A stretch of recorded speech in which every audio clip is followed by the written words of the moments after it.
9 o'clock, so I will call today's meeting of the Land Use and Information Committee to order. Hold on, Craig. Sorry? Getting all the electronics running here, so hold on a second. Hold on a second. Cancel that.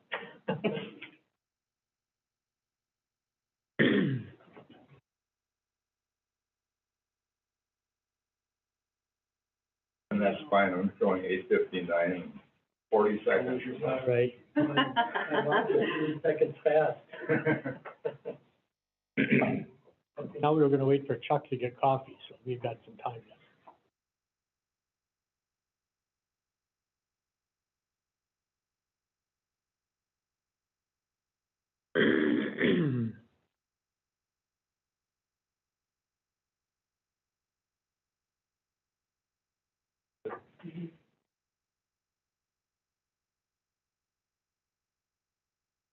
Good. We're all good now. Now it is 9 o'clock. And I'll call today's meeting of November 1st, 2022 of the Land Use and Information Committee to order. Notice is posted in accordance with Wisconsin Statute 19.84 Open Meeting Law.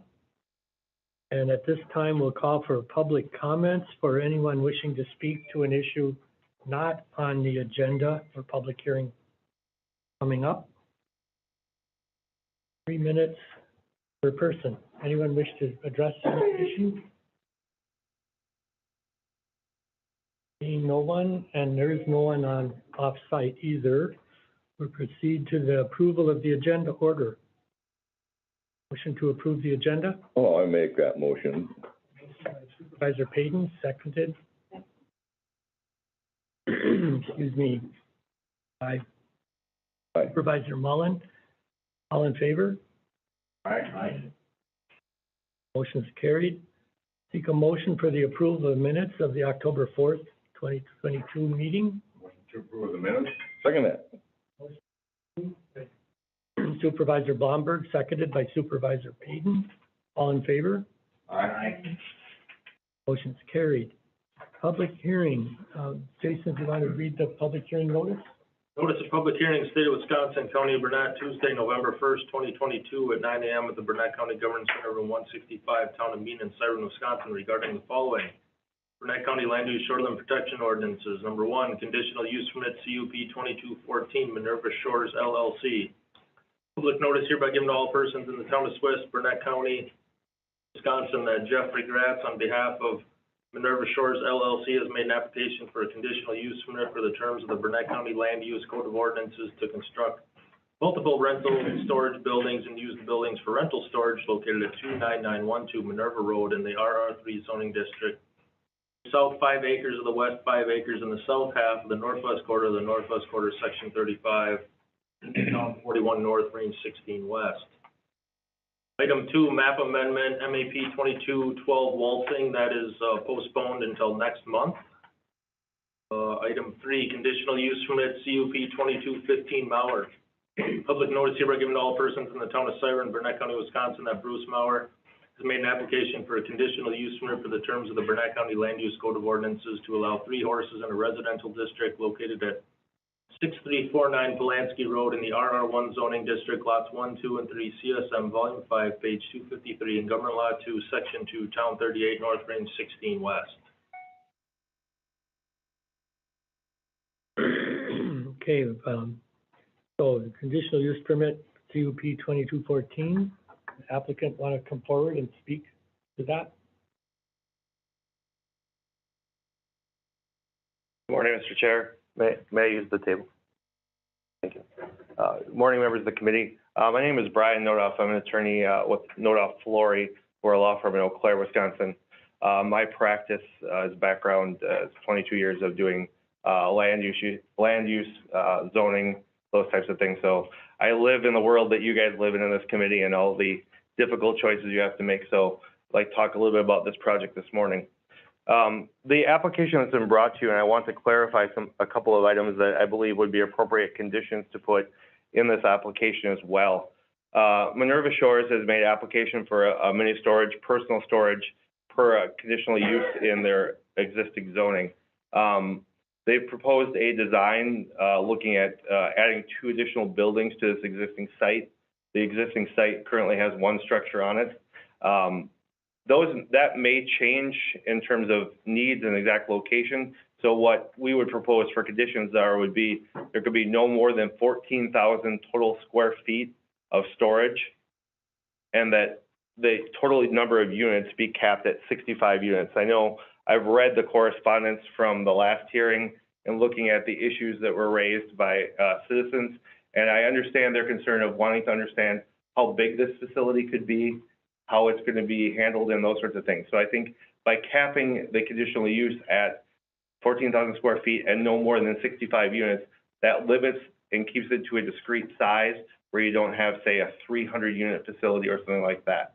Again, when you look at mini storage or personal storage, you can go for everything from a 5x8 storage unit to anything to a 10x20 or even larger for pontoon storage, that sort of thing. So again, as they build and grow this, we have the cap on it to protect the neighbors, but then giving them the flexibility as they design it to see if their needs change, they can also change their size of things like units or that sort of design. I've also read the correspondence both, and I apologize, I was not at the last hearing, from the town and from the citizens objecting to this. And as you guys know, and you've gone through all the land use laws and all the training that goes with that, there's a lot of talk about the comprehensive plan, and comprehensive plan is an exceptionally good tool, specifically when you're looking at a rezoning request, which is not what we're talking about today. We're talking about a conditional use, which by law says it's already a permitted use as long as you craft appropriate conditions to make it so. So in order to, if you use the opposition's approach of saying, well, it's not compatible with our comprehensive plan, you in essence create 2 layers of rezoning, because even though you're properly zoned, in essence, if you don't meet that, you can't get a conditional use, which is contrary, as you know, to what the law requires. So again, we focused on looking at what appropriate conditions would be to make this compatible with neighbors, knowing that our zoning is already correct. I know when the committee tabled this last time, they asked the applicant to meet with the town of Swiss to discuss that. I've only read the correspondence. I understand the applicant had that meeting. At the end of the day, my understanding is the town sent another correspondence simply saying they recommend denial of this conditional use. I'm aware of the staff report in this one. I certainly have no issue. There are 5 conditions on the staff report. We have no interest in doing outdoor storage, for instance, so that is one of those 5. Really, I think when you look at the conditional use on this one, it really comes down to 4 different items that need to be addressed. 1 is screening, 2 is lighting, 3 is security, and 4 is hours of operation. All 4 of those have to be addressed in order so that you have good compatibility with your neighbors. On screening, if you currently look at this parcel and how it sits with the adjoining parcels, this 5-acre piece is a heavily wooded parcel, as well as the parcel to the north and the parcel to the immediate east. On the west and the south, you have 2 different roads intersecting, so it's a very good location. I know one of the opposition said, well, this is the last place where you'd want a mini storage, and I would disagree. When you look at, friends, if you look at an aerial view, which I apologize, I didn't bring multiple copies, but you have obviously have a high density of population within about a mile or so of this, with I assume many seasonal homes along the lake, and then you have 2 intersecting streets. So again, you're within an area of high density that will have a need for this, because users of these types of facilities don't drive 20 miles. They want to drive 2 or 3 miles to use those. So again, it's well located in terms of an area which is easily accessible, but not right on the waterfront or something like that. So it's a good mix. Then looking at screening on this, on the west and the south, you have the rights of way of the 2 streets. What we would propose is leaving no less than 20 additional feet past the right of way, which would be undisturbed. So again, all that vegetation and forest that exists would stay there and remain. On the north and on the east, we would propose 10 feet.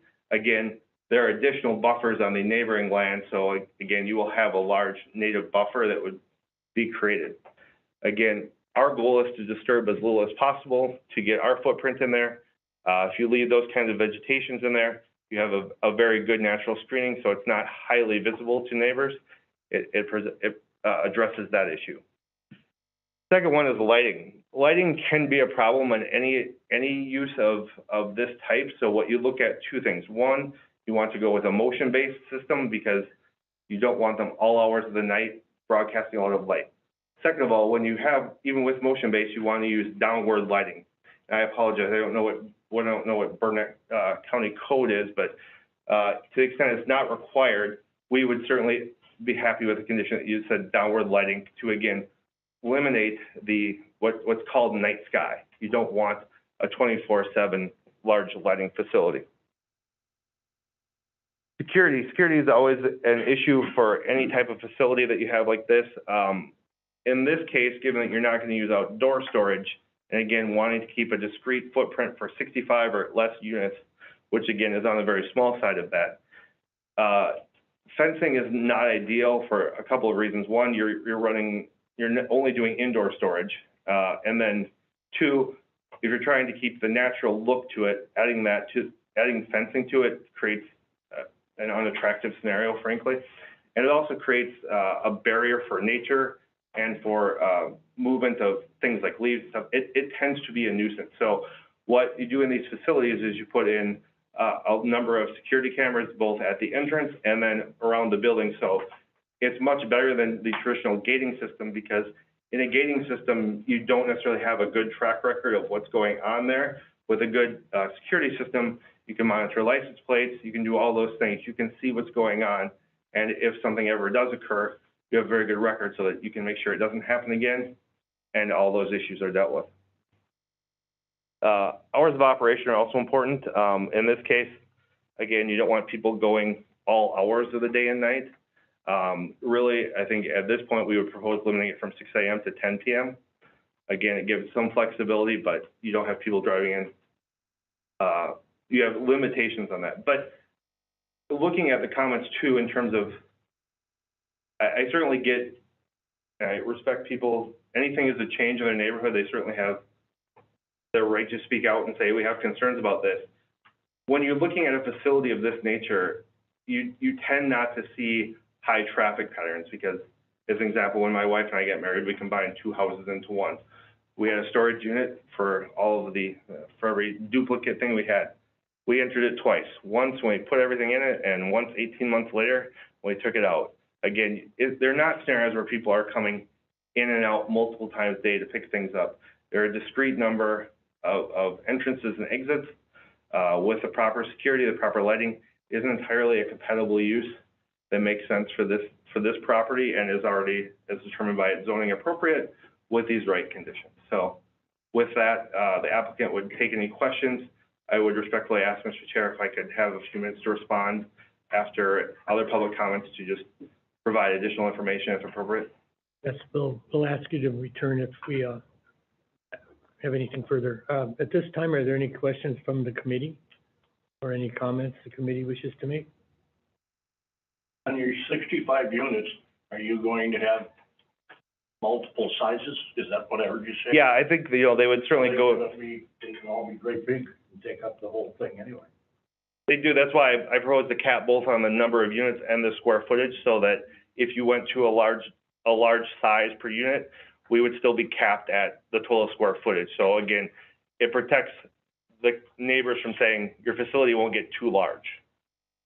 So you could have, again, I'm not massive. You have less than 65 units. You would have, if you went with large units, you have many, many less than 65. Yeah. And again, we don't anticipate having 65. When I met with my client, I said, you need to put some caps on this, but you need to leave yourself a little bit of flexibility, because you may see you need 10 5x8s and 30 20x20s. I'm making numbers up here, but I would suspect larger ones will be more popular in this area, given the large number of lakes you have, people looking for boat storage and that. So I would suspect you'll have a much smaller number of units, but. I didn't notice on there, did you have a height limit on it? I did, on their application, I apologize, back there. Limit in the application, I think. Yep. Under 30 feet. Yep. I apologize, I didn't have that right at hand. Go ahead, Deborah. So Mr. Pratt is the gentleman that is proposing this. Yep, and you're representing him. Yeah, But he doesn't live here? He lives in New Richmond? I believe it's private residence in Richmond. He owns a home on Lake Minerva. Okay. So who's going to be monitoring the hours of operation if he doesn't Well, live here? Sure. Well, that's, so the security system, you can see anytime, you'll get a notification of anytime somebody comes in and out. So you can actually see which vehicle goes in and out, so like the plate. So one, we would first use, a warning system to our tenants and say, again, very clear in your contract, you're required to follow that, you're not. If you repeat, you'll be out as a tenant. If that continued to be a problem, we would look at, and we would certainly be happy with the condition of looking at a gating access point if needed. And then does he have any other property adjoining this property that we would have to be concerned about additional growth, that it winds up looking like a city of storage units? I believe his answer is no to that question. And again, with a conditional use, we wouldn't be allowed unless if we ever wanted to make that change, we would have to come back to this board and explain why we thought that would be appropriate. But no, the answer to your first question is no. And the map that you provided is not the final map, it's just, you're asking for it to be able to be adjusted. Right, well, the final map would have to go through your land use and obtain the proper building permits. Again, that was conceptually what they were looking at for a layout here, but as we all know, like if you go and build a house, things may change as you go through that. What I wanted to do is say, put guardrails on it to allow them to be able to have some flexibility, but also to control what the neighbors can expect. Because they're entitled to that same security as we are, to know that they're not gonna get 500 units and 50,000 square feet. Anything further from the committee? At this time, then you can take a seat and we'll Thank you. open the public hearing.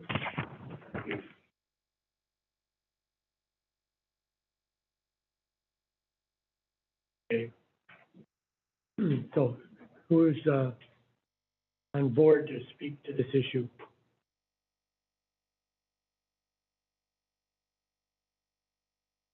Morning, George Costello, Town of Swiss. We were here a month ago talking about the same issue, and then the applicant came to the Town of Swiss, gave us talk, and was going to give the Town of Swiss in writing what his intentions were. And when the Town of Swiss wrote this letter on October 18th, we had not heard from him. And we still are under this is the approach that the Town of Swiss has. The application is in direct conflict with the Burnett County Comprehensive Plan and the Town of Swiss Comprehensive Plan because it does not seek compatibility with the surrounding area. The application does not meet the Town of Swiss objective to minimize land use conflicts by avoiding commercial development in rural residential areas. The application does not comply with the Town of Swiss plan to locate new commercial development near an existing commercial sites in the community of Danbury along Highway 35 and 77 corridor. When the comprehensive plan was done last year, we stressed that's where the commercial property should be, not in the residential areas. And lastly, the application does not promote the creation of commercial zones and orderly development rather than leapfrog development. Therefore, the Town of Swiss still stands that we ask you to deny this conditional use permit for Minerva Shores on Flowage and Minerva Road. Thank you.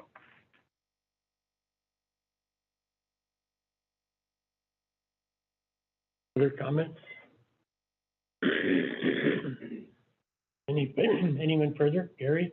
Yeah.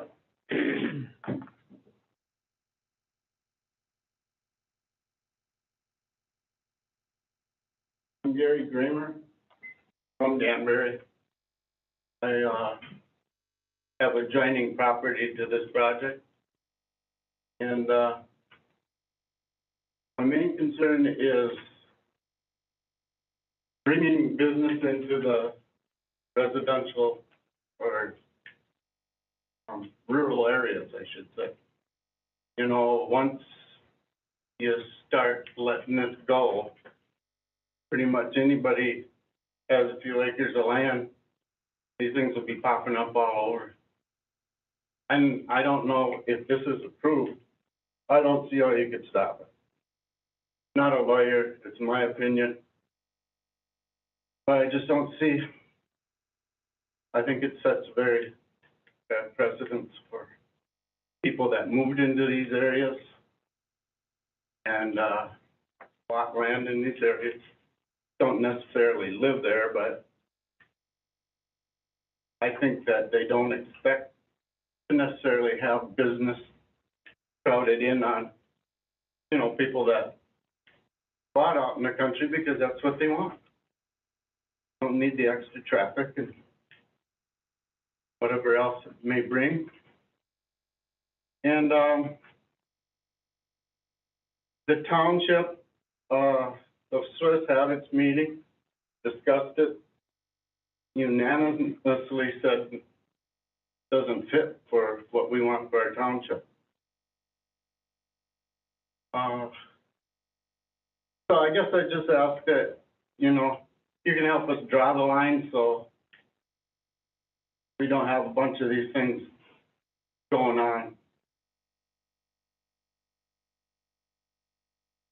I think George covered things pretty well, and you'll hear more in the future here, so that's all I really have. I just ask that you deny this permit at this time. Thank you.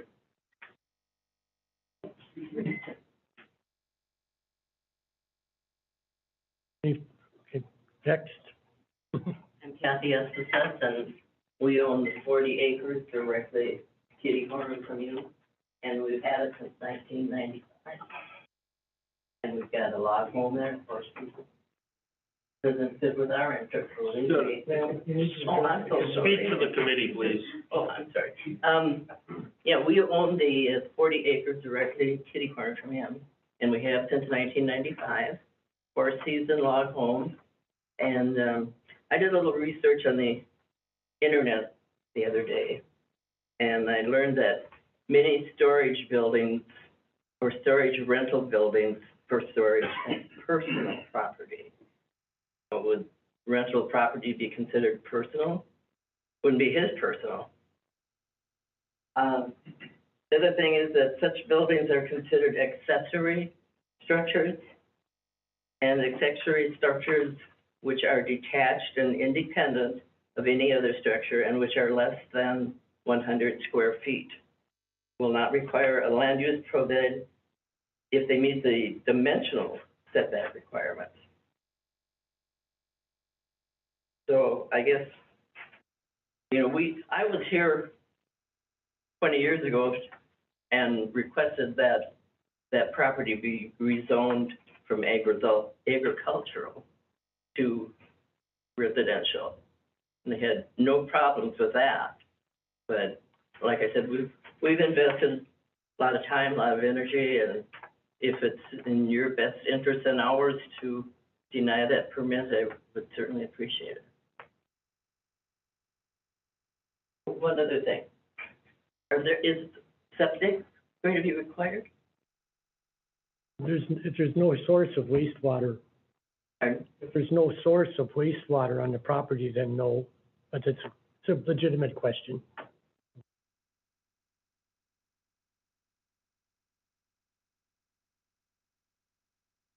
Any further?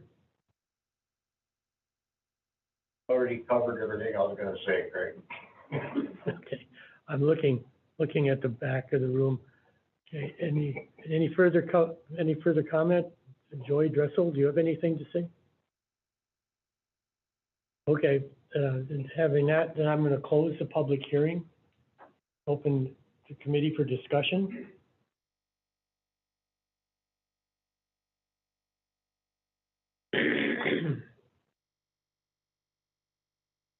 Since it's really quiet here, I'm gonna start.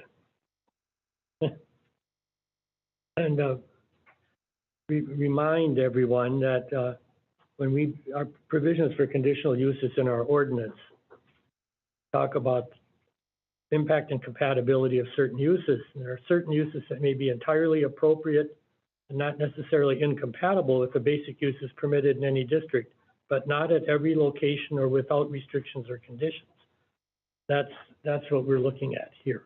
Is this compatible in this location, considering the way it's developed now? And pattern of development, those sort of things. So now, and I will also throw out there for discussion that, well, Act 67 did make an amendment to the planning law that conditional use permits do not need to be consistent with a comprehensive plan. They do not say that they can't be scrutinized for that. And I think we always are looking at whether there's an overriding public interest or public benefit for any of these kinds of land use decisions. That's all I'm adding to the discussion for now, so take it away. You have any further comments?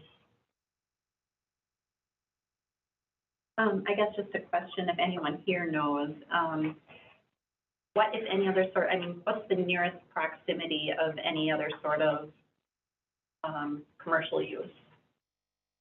I mean, it's pretty much residential. I mean, for whole area, I'm just not as familiar with this area. I mean, it's basically there isn't any commercial use nearby. But I think that's safe to say, yeah. As the crow flies, you're probably a mile or so Okay. from stuff in Danbury, on the south end of Danbury. There's be the river park there, yeah. Campground. Campground. Yep. Well, and a lot of things, the log cabin store, the casino, all that is within the 3577 corridor the town alludes to within its plan.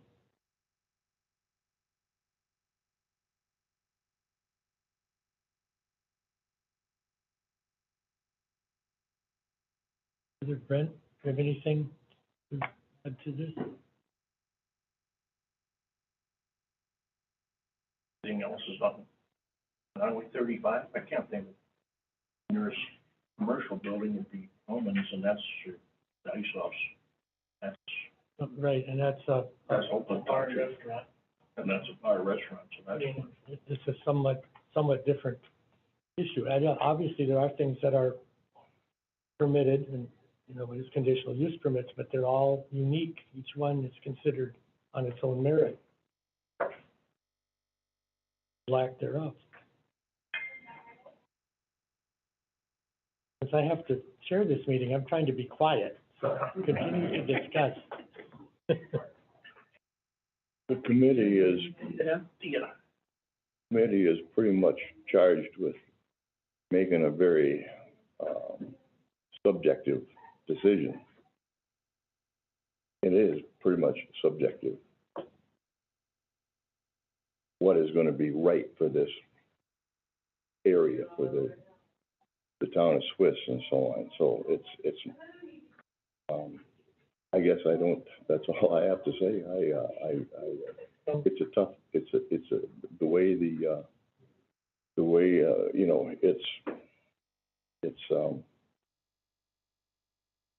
it's an allowed structure. It's an allowed application.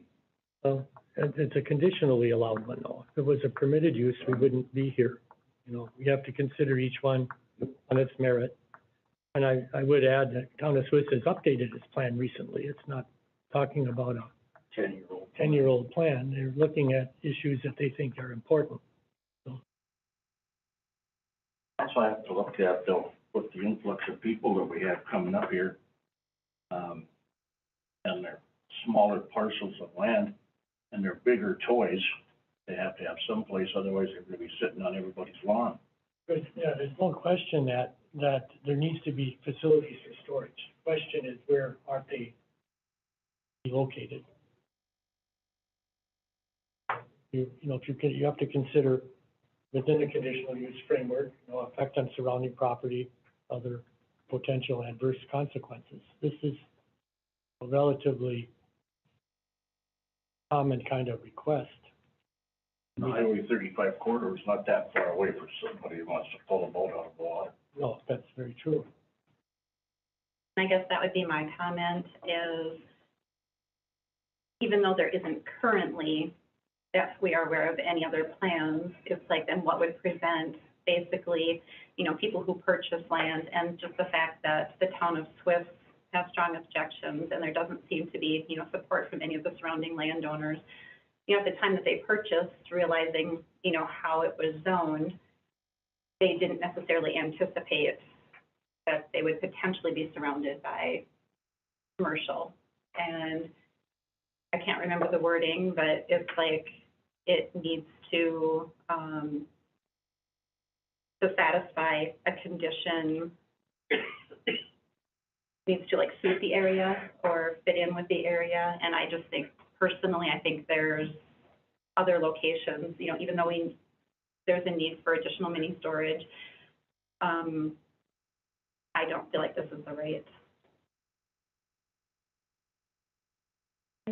I'm leaning that way too. I'm not hearing other people besides the owner and his lawyer who want this there.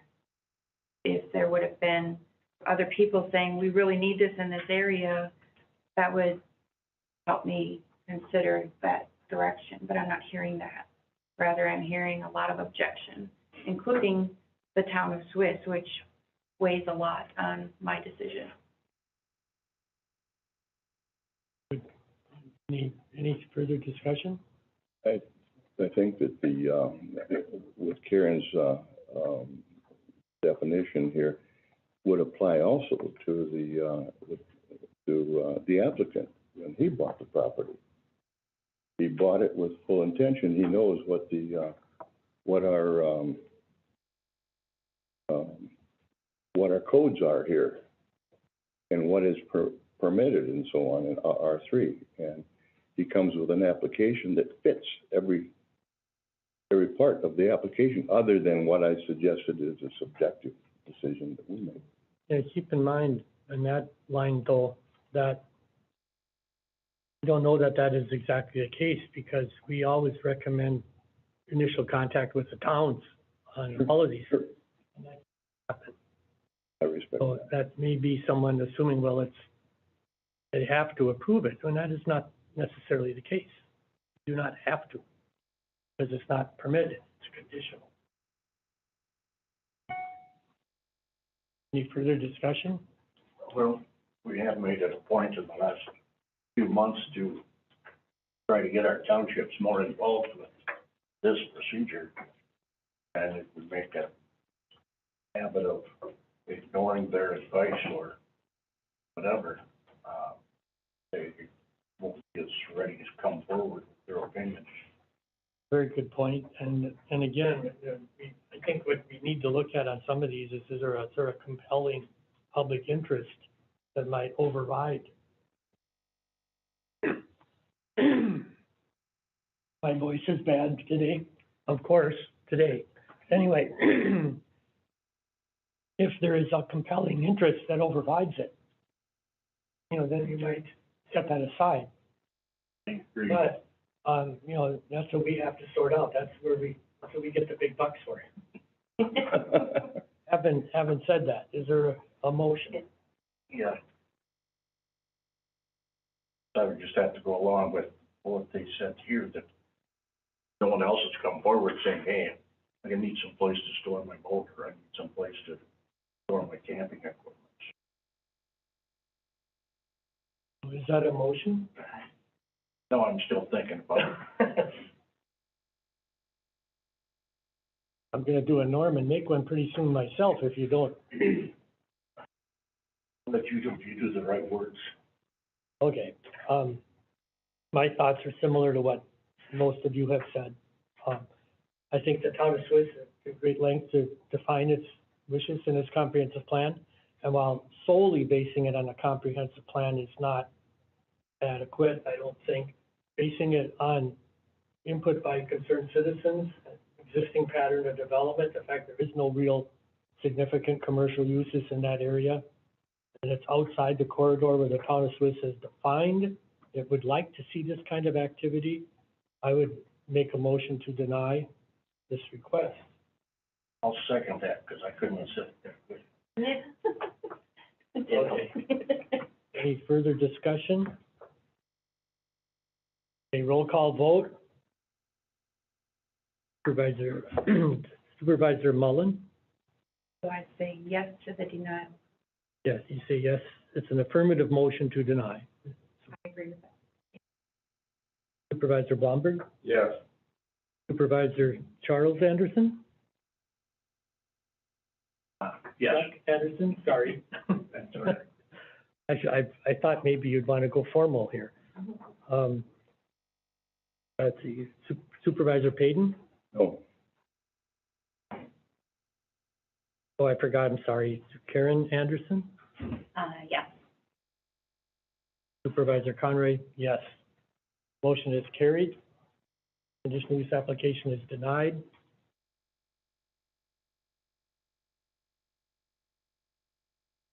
On to the next, conditional use permit, CUP 2215 for Bruce Mauer.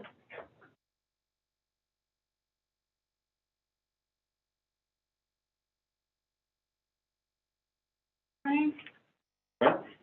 Bruce and Vanessa Mauer are requesting to have 3 horses on our residential 6 acres lot. We submitted a map and signatures from all the land borders around that are on board and okay with having the horses. Any other questions? Just a couple. Not so much on the horses. You understand that there'll be an animal waste permit. I do. Take care of procedure. I've personally met with Sean already, and I have his contact info, so providing that we're granted the permit, I will be getting him out on his convenience.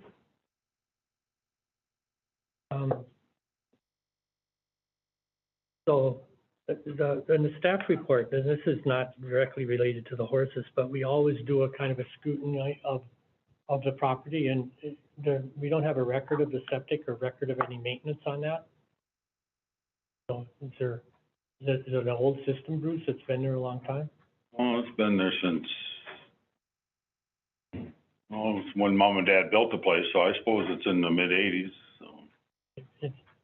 We have had, I believe, we did have a issue with some parcels that have been split, losing track of the permit attachment to the parcel.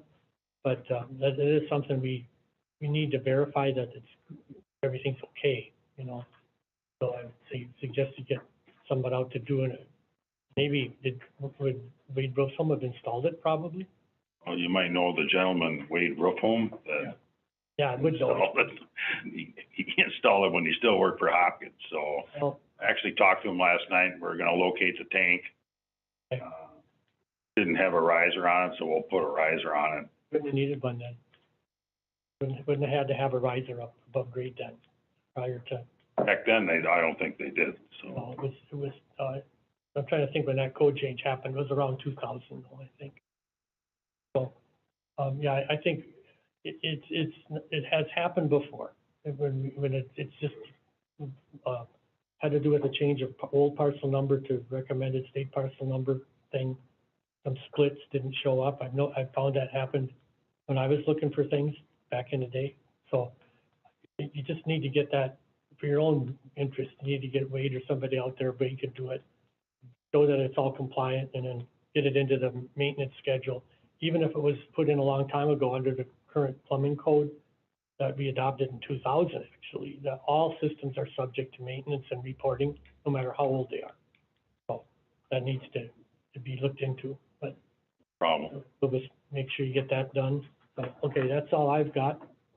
Anybody else have anything further? I think just a question. I don't really know that much about horses, but is 6 acres or however much kind of sufficient for? It's a fair amount of room.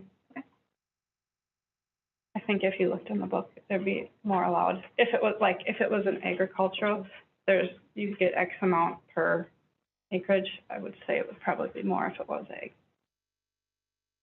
We don't need any more. So we have, We have two. I just like to keep it open just in case the two are old, so. what would be the maximum number of horses? then? 3. Those would be full sizes as opposed to pony size? There could be a pony. Might be 2 horses and a pony. Measuring volume of horsemen are probably just pretty close to the same anyway.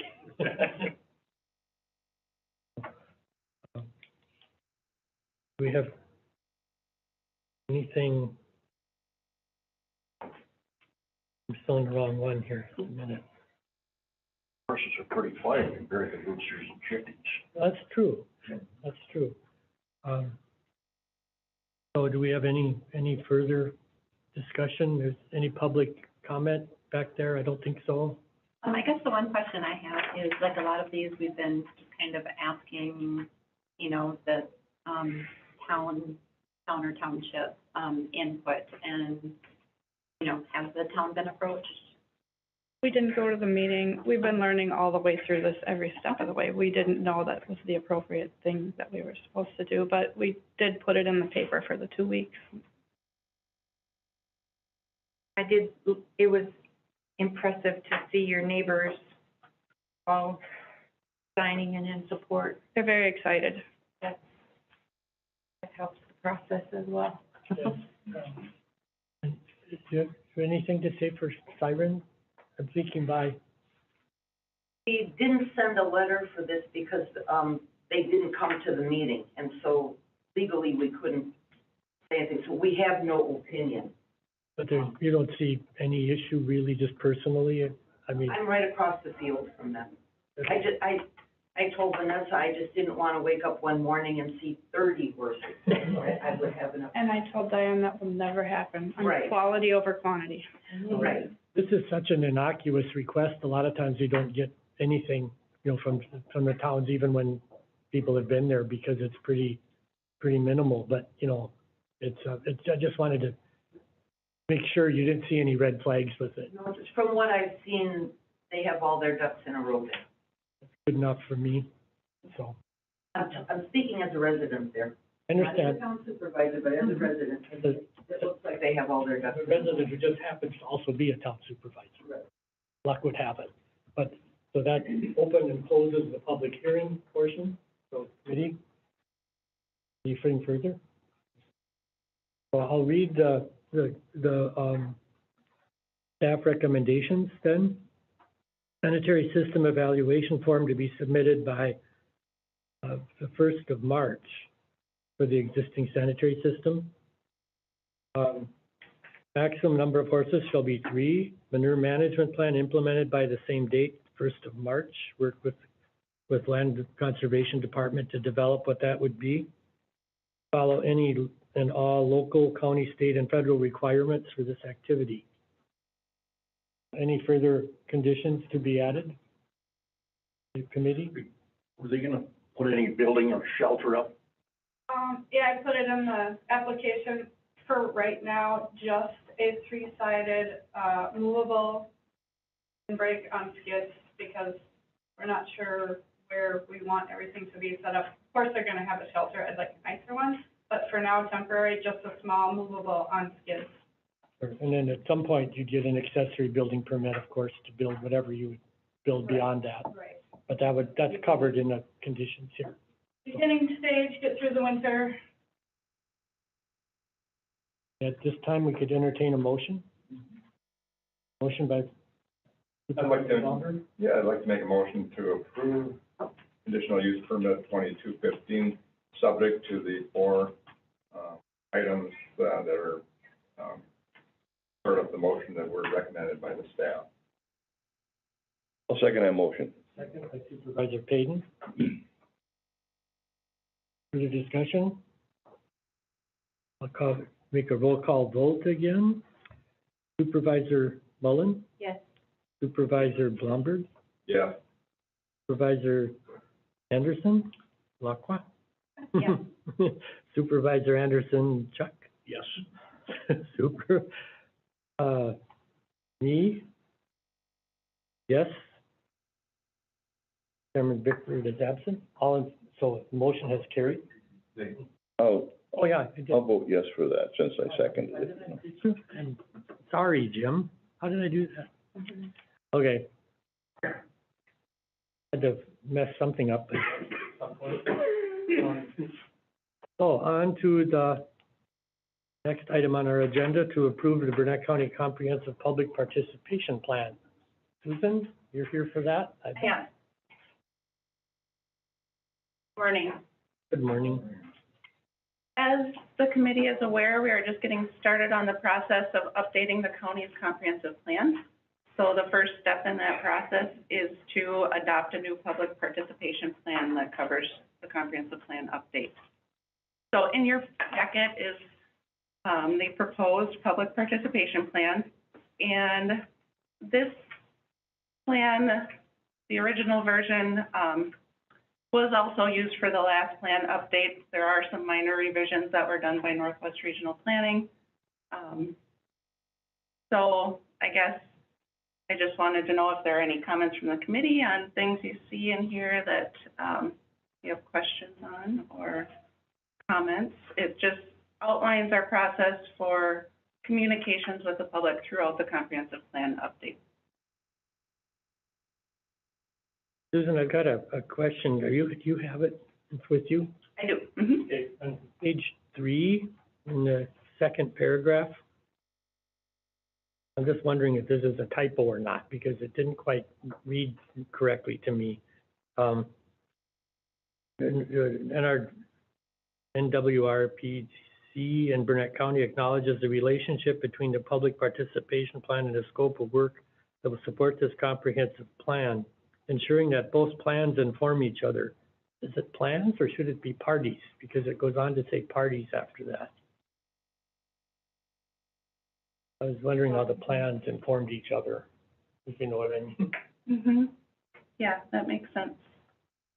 And not that I care that much about that, but in our last time we did this, we had a key for soils that was opposite of the colors that showed on the map. And it became a kind of an issue down at Trade Lake where the proposed CAFO is. It showed that it was great soils, highly permeable soil, when it's in fact clay runoff type soil. And it was, gonna proofread things more carefully this time, I guess. Anyway, and that, just wanted to call that one out. We could fix it before we adopt it. If that wasn't, maybe they meant that, I don't. No, it, 2 sentences after that, it brought up both parties. Right, I'm thinking it was just, and the way that the word processors work, if it's a word that makes sense to the word processor, it doesn't have to make sense to anyone else, and it'll say it's fine, so. I don't think I had anything else I noticed.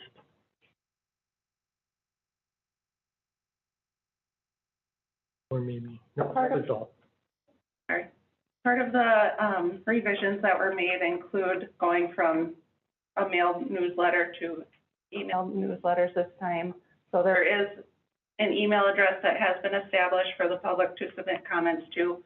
We will also have stuff on the county webpage as well as Northwest Regional Planning's webpage throughout the process, where the public can access the draft documents. Sounds good. Any further questions or discussion? So has Northwest Regional Planning been formally chosen by some entity, administration committee, or? Yes, we do have a contract in place with Northwest Regional Planning for this. Last time around, I think it was forward. We did that. Mm-hmm. And that was after we had reviewed a number of entities that submitted proposals or whatever. So a little bit different this time in that regard. And as far as the makeup of some of the focus groups, and maybe it's covered under, things in community facilities and utilities, but in just kind of the infrastructure for, broadband. It's like I see the telephone companies, if it's just identified as telephone and cell phone. And, but I'm assuming those are the entities that would also discuss it. But I'm assuming that's just gonna be part of it to make sure that it just seems like, Well, like CenturyLink and SirenTel are probably the two biggest internet providers up here. That's what you're talking and about, broadband. Starlink, Starlink, yes. okay, But most of the time, the telephone company is a broadband provider. would be, okay, and so that would be addressed underneath Yeah. there, okay. I think Farmers does internet too. That's Grantsburg, right? Indeed. Yeah.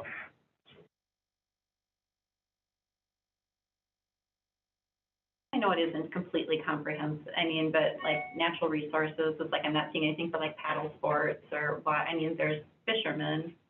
And, Tried to put on their silent sports representative. well, just one representative, I mean, because there's an awful lot of silent sports Yeah, and we didn't, you know, this, again, this list is just to kind of, guidelines. yeah, here's the item we're trying to hit, without listing, you know, every single entity. So, I mean, you could get a kayak person to be the representative of the silent sport industry, I guess, on the commit, on Well, the folks. I mean, just for, I I mean, mean, because other things are more itemized, you know, like there's an ATV and a snowmobile, and I think their club is actually combined. I could be wrong on that, I'm not sure.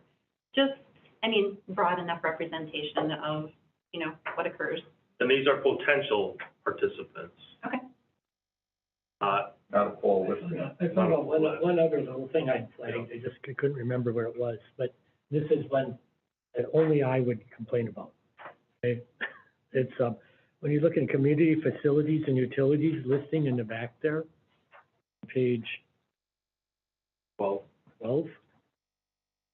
Okay, and this is old language, but it says septic systems company. We've been calling them POUTs for, 20 years. Mhm. So maybe we should change that. Does the public know that it's called POUTs though? No, of course not. They all understand what a septic is. Yeah, just Yeah. put in parentheses, yeah. But, Susan is laughing because Ross would have caught that if he, right? Yep. And this list, was also included in the original, or in the last public participation plan, so we did, Might have complained. minor adjustments, but yes, it is. I might have complained about that then, and this read it out this time. We could, certainly expand on the silent sports representative, parentheses underneath too, if necessary, too. It doesn't hurt it's just nice to use the proper terminology to be current, Mhm. And that always was a better, that is a cumbersome, clumsy term, but it's more accurately describes what they are. Anyway, any further questions or discussion? Under that community facilities and utilities, the library representative, we have a library in Webster, and then we have the one in Grantsburg. Let's say library representatives, maybe? Yeah, make it plural, yeah, that would make sense. Well, Well, but then you're gonna have multiple representatives for everything.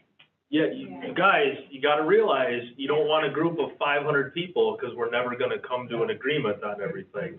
So, we're trying to pick a person that would be the library, represent all the library issues in the community. I get that, I was thinking just of the semantics, but. Yes. It makes sense. Otherwise, we'll have to rent a high school auditorium to have our meetings, I guess. Well, that would be like for hunters, then you have to have, Small game, bear, deer, waterfowl.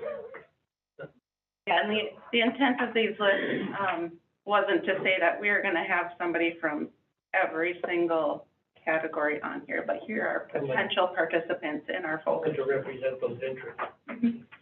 That would be good to make it clear that way, because then they can see who wants to go to the meetings, or even alternate, doesn't matter.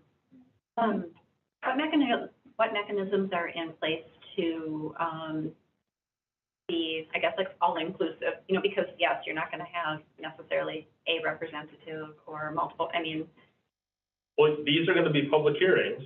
okay. So, I mean, the comp plan is gonna be just like this, where it's gonna go through a public hearing process. You'll have meetings. People can come in and look at the draft plans, make comments. So it's a very, I guess, open process. Okay.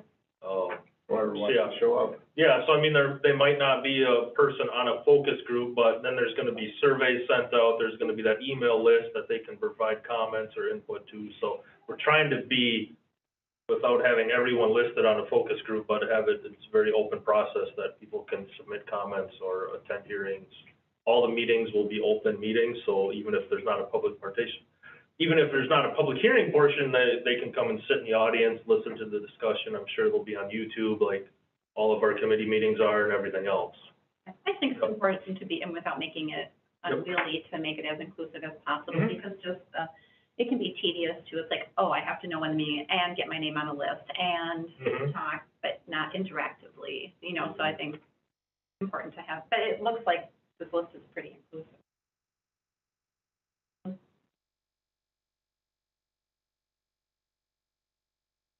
Make a motion to, that we approve and, sign this resolution. I have a motion by Supervisor Payton. Do we have a second? Second. Second by Supervisor Mullen. This does not require a roll call vote. All in favor? Aye. Opposed? Resolution, a motion, I should say, has passed. Thanks for correcting the typos. Yes, I will make sure those get corrected. The resolution's being passed around right now for you guys to sign.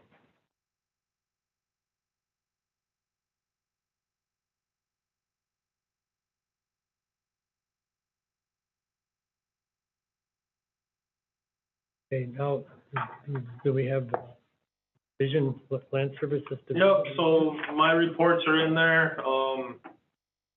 nothing too exciting again, staff reports, budget reports, everything's on track, we've already hit our revenue for the year. All the expenses look fine, nothing out of the ordinary. Creeping up on 300 sanitary permits if it, weather stays nice. Yeah. Yeah, I don't know, I was worried when we had snow there, 3 weeks ago, but now we're gonna hit 70 here, so it's weird. It used to be that there was a mad stampede before Holy Week of deer season. Mhm. Everybody wanted to be done and off, but that doesn't happen anymore. Yeah, it doesn't seem not as many people hunt and stuff, it seems like, is what there used to be, but it's still, I think, a lot of people's goal is to shut down or be done that week, so. You can't be doing mounds. Yep, and pouring concrete too when it's frost or cold, isn't good either, so.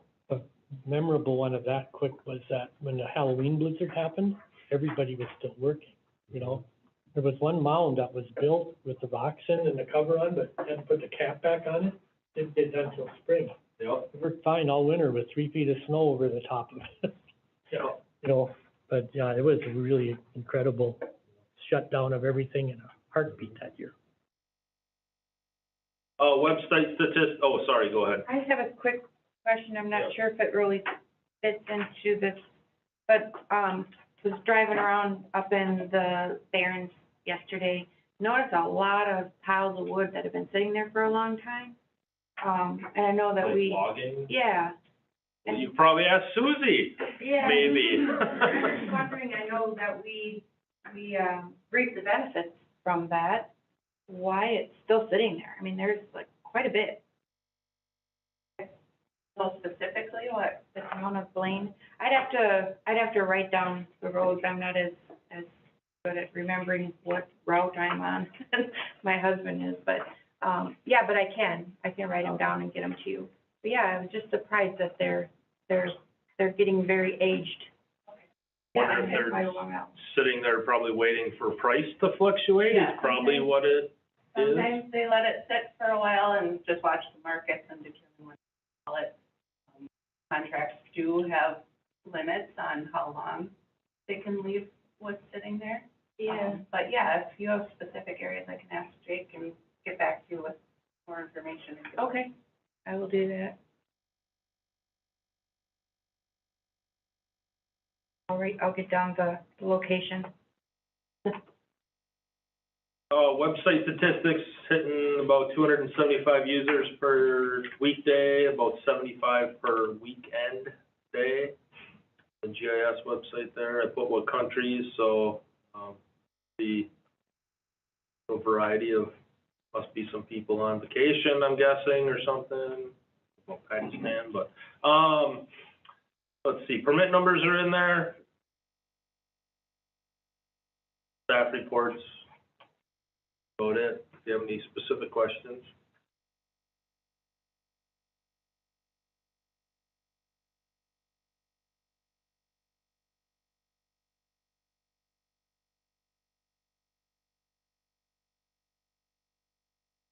Ninety-six new dwellings we're up to?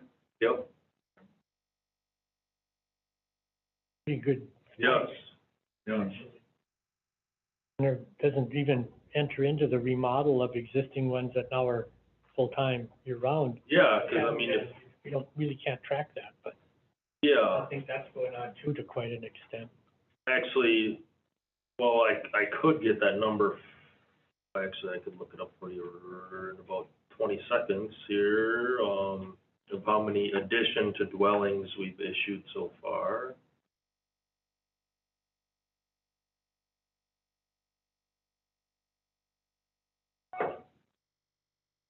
Spreadsheet.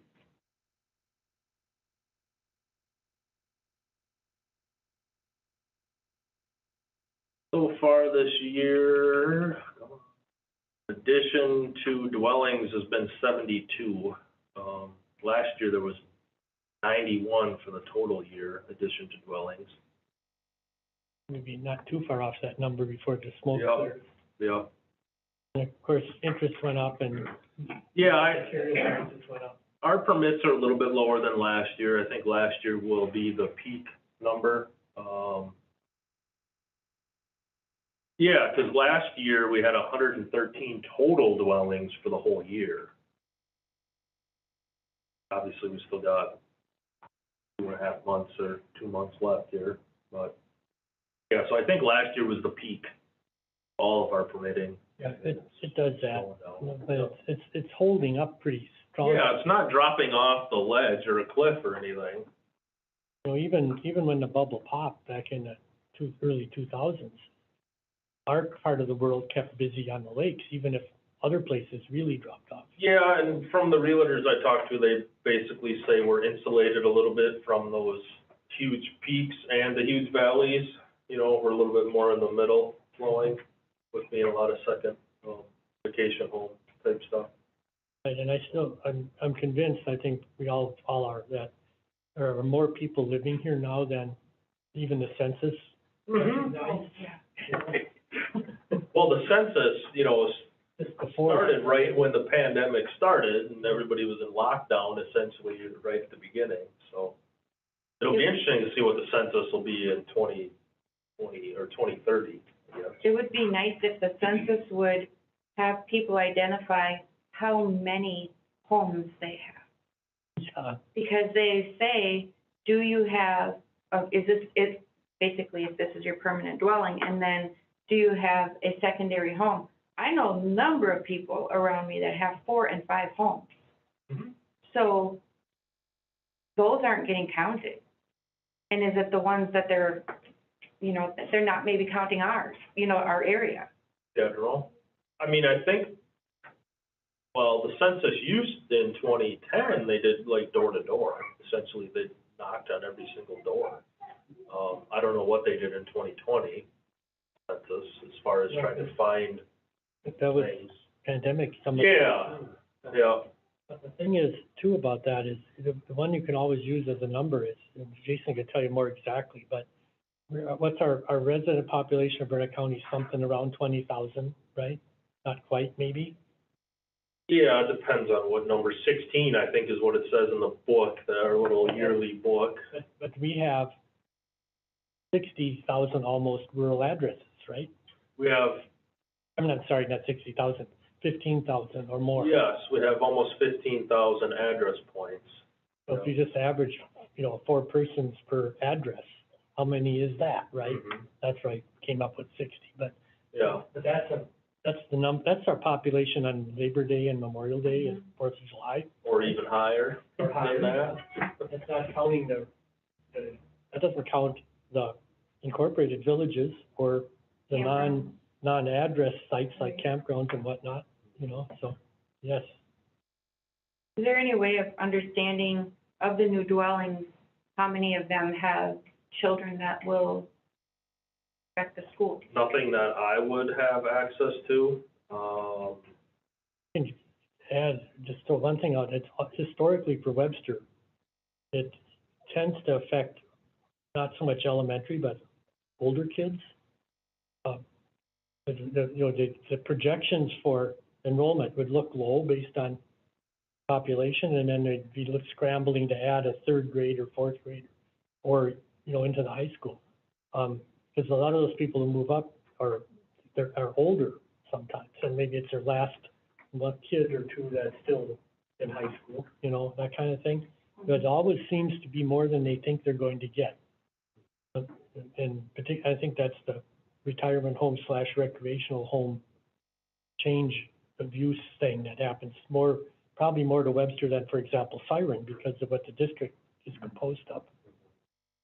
Could some of that also be homeschooling the younger kids, and then when they get to be high school age, they want to participate in sports, and then they figure, well, I may as well. Quite a bit of that, yeah.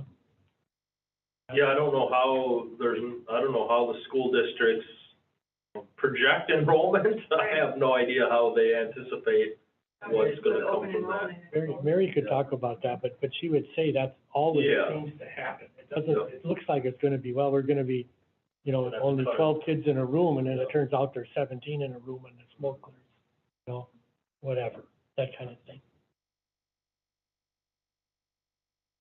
So I keep forgetting I'm doing this, any future agenda items? One thing I'd like to see discussed, I touched base with Jason briefly on this, but policy process for CUP compliance. As we're voting on different things, I don't know that we know the effect. I mean, it's like, are people complying, are they not complying? And it's not a matter of micromanaging, but maybe even it's like, well, we checked on this, we checked on that, we have this many complaints.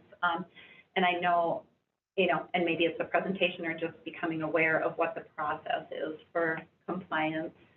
And just even, on some of the bigger things that we've voted on, is there an assumption that they're going to follow the rules? And what is the cost effect and personnel effect of potentially enforcing things? Because some things, it's kind of like, once it's already there, does it end up being a legal battle to enforce it? And so I'd like to know just the process and the effect, because I think it does affect how we make some of our decisions. If, most people comply, a lot of people don't. We have complaints, but they're minor and they rectify them. Or yes, we could get them to comply, but it's going to be very costly, so we're going to choose not to. And so I would just be interested in knowing the policies and maybe even a few statistics or reports, or just to have that discussion. I think, taking that a little further, there are some things we have to always repair, correct, modernize, whatever word you want to use, in the ordinance. And I think some of this may be that we need to get more detailed on conditional use permit for a certain activity is going to require certain things that we enumerate to make sure that we have it down. We have right now, the way the ordinance is constructed, it'll have a paragraph in there that'll say a bunch of things that need to be addressed, but we may need to enumerate them so that we can refer to them as individual things to attach or are not relevant. This discussion came up when we were looking at our ag thing, conditional uses, which is in our ag, just for a matter of something you might want to look at, go to like exclusive ag district and see how the conditional uses are done there as opposed to in other older parts of the ordinance. There's some of that we need to look at, we think. And we've had other things, plus nobody to do it and no time to do it, right? In reality, but we've been having this conversation among the committee and Jason for a while. Right, and I mean, does it affect how we I mean, I think about even potential burdens on towns. Are we handing them something that they're gonna have to deal with? Because, I mean, I just don't, I mean, like, maybe it's a flow chart of, you know, like who enforces what and which things get enforced. And then maybe it's a matter of like on some larger projects, I'll just say, you know, and a condition, you know, a lot of the conditions are, well, you have to make sure this is submitted by such and such a date, but everything is already in place and it's submitted after the fact. Are there sometimes conditions potentially added? In a worst-case scenario, we could schedule and hold a public hearing on revocation of the conditional use permit. Your point is well taken. If the, whatever it was they got the permit for is already built, then how hard is that gonna be to remove it? But if somebody is consistently misbehaving on their operation, that, you know, I've seen it done in the urban areas, right? This happens in a city now and then. You'll see a bar or someplace will get shut down and their permit revoked because of criminal activity in the area, that kind of thing. It takes a lot. But we have never done it to the best of my knowledge, but it is our hammer if we ever need it. It's nice to know if things are written so that it's not costly. We need to be good stewards of the taxpayers' dollars, and it's like, yes, we can enforce it, but it's going to be very costly legal-wise. Well, And think of the time spent in court if we revoke somebody's permit and their facility's already built, right? right, so it's like, If can it's bad enough, we could prevail. That's, who knows? I mean, and that's why we have insurance though, too, Right? we do, but it's like, unfortunately. but if there's even just a couple conditions in place, because let's just say it is a campground, I mean, whatever, or a manufactured home park or whatever it may be, it's like, once everyone's already moved in, I think it's harder to do. It's like, okay, until this, and that box are checked. You know, it's the same with moving into a residence. You don't get to move in until, you know, the inspector says, and I know it could be a lot of labor, but are there things that, you need to have this on file, or it's your responsibility to submit or prove that this is done, and then the first person can move in. I think sometimes trying to enforce these things after the fact would require just so much staff, so much money, and some of these things are probably already in place. I'm just interested in a discussion or knowing more or where to look, as far as what the policy process is for compliance.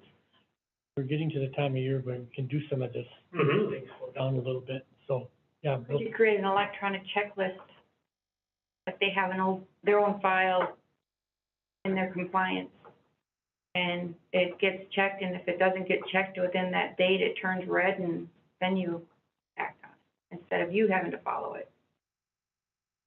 We could try to, and I think there's a way in our permit tracking software, we can have it flagged things. We don't use that right now. Have to look into it. I chuckle just for the fact I get a little nervous on how many alerts would start coming up. They would get the alert as well, right? Well, there's no way for us to email the applicants or. You can automatically email saying this is, your due date's coming up, so you don't have to do it? I'm aware of, that part. One of the things that's sometimes done is a scheduled review, where you bring the applicant back in to report on what they've been doing, and you might do that, the firing the first shot over the bow of somebody who has got some ongoing issues that you want to get corrected. You summon them into the hearing, have them explain why we shouldn't revocate your permit, right? Well, So here's an example. You're supposed to do sewer maintenance every 3 years, right? There's 4,000 people that haven't done it. Right. How am I supposed to start citing 4,000 people? And on that, I think. They've all gotten 2 notices so far. Right, and I. First notice and a second notice. It's like, all right, now my hands are tied because I can't write 4,000 citations. Right, and I think on things like that, then it's prioritized. Yep. But when it seems to come up is then if they want to do anything, it's like, well, no, not until you remedy this. Yeah, And some of those things, I think that decision can be made. But when we're talking on huge things that influence the towns, influence the neighbors, and I mean, some really big projects, it just seems to me that, well, submit it within 2 years, it's kind of like, well, no, you don't get permission to go live until these boxes are checked.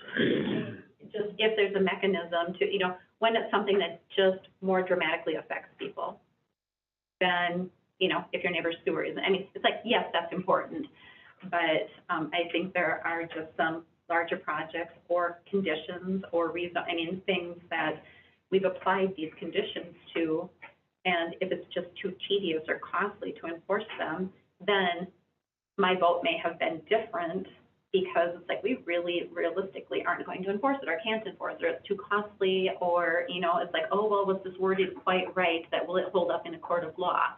And so I think it's just, making sure those boxes are checked.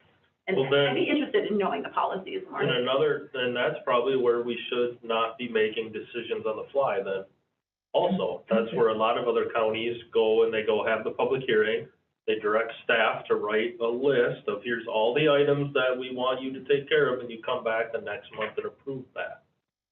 The other aspect of that is examining, when we go through this process, are some of these conditional uses even appropriate to be available, right? Our ordinance is pretty old, and it wasn't quite the same back in the day, and we did not have the sort of Damocles of Act 67 hanging over our head either, right?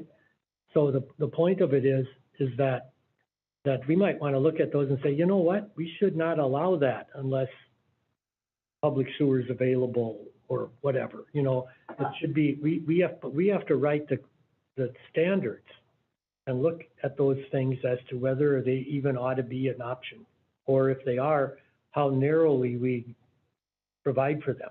But right now, it's pretty generous on what we allow, and it always rested on the fact that the committee could say, no, that's a bad idea, and that's about all you had to say no. You have to do finding to say no, and a finding to say yes, really, and you can be appealed for either way. Both directions can be contested. And I'm not trying to say, geez, I sure wish I wasn't on this committee, but that's the reality I'm of not it. even sure how it works, but I know a lot of places don't have conditional uses. There's allowed uses in zones, and it's like, I'm not necessarily suggesting that, but it's like, I think all things are worth looking at if we're going to, We will do that, I would say. Yeah. We know we have things we have to do. We're gonna drag some other more selective ones in. And at some point in the not too distant future, we'll be looking at ag again, but not right away. But we have a few, zoning. Yeah, so, and that's part of the future agenda items, I think. Probably, now that we're slowing down a little bit, I think I'm gonna have some time here to start putting some draft language together of the items that for sure we have to look at. There's a few, items we need to look at. And then there's always cleanup, and I have a running list of things that we should look at. And then we could also then go into more detail if we wanted to of, okay, well, should we start looking at what's each conditional use permit by district? Even from a case, even if we don't do a complete sweep, if anything. Yeah. With you guys are fresh sets of eyes, which is a really good thing to have. In fact, Karen and Debbie, that you might see some things that we've kind of passed over because we're used to them. That's a really good point to be looking at and say, okay, why do we do it this way? Well, and I would like to entertain the discussion of not on the fly decisions, because it's a lot to process, and it's like, you might think of questions, but some of these are kind of big deals, and if attorneys are presenting things, it's kind of like processing that or doing some research or asking questions of people. Sometimes, some of them are easier than others, and I don't know if there's a threshold where, this is one that's gonna take, an extra meeting. And I don't know how you would distinguish that, or basically people just have to start applying for things earlier. We've talked about this for a few years now, that some of these are pretty easy and we can do in a day, but it's a matter of being consistent though. If we're gonna do that with one, how are we gonna pick and choose when we're gonna defer that decision, or, but I think there's, Door County, I know does it that way, and I've tried to look at how they accomplish it. Other counties are doing that. It is something for us to discuss, yeah, no doubt. So And our next meeting is December 6th. Anything further? Anyone have anything else to add? And then I'll do what Ed does and say this meeting is adjourned. We'll not need a motion to do that. Right.